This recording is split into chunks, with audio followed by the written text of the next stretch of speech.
Там же Жириновский обещал нас уничтожить позавчера, да? Как-то мы не все в курсе, что у нас уже нет. Ну, с одной стороны, это заявление не первое.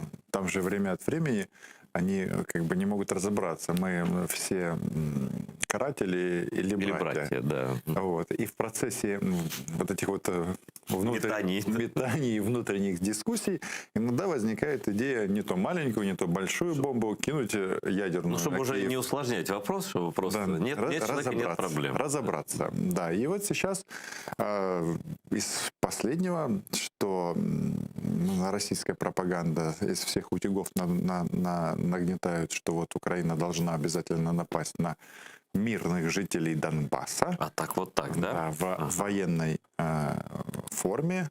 И это сделать обязательно Зеленский по указке, ну, кого? Убийцы Байдена.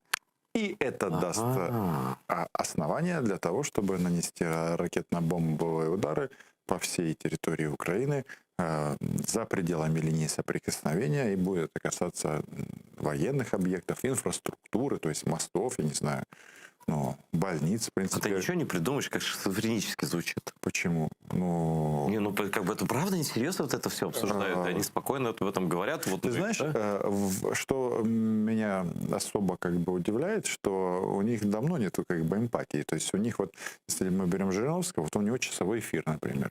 Они там немножко говорят о нас, как они нас будут убивать, чтобы, ну, чтобы защитить. То есть сначала прилетят ракеты, а потом приедут русские санитарные поезда нас спасать. То есть, а потом, после этого они там могут обсуждать какую-то там проблему в Туле. То есть через запятую, без того, чтобы выдохнуть или вдохнуть. Пока вот такой расклад.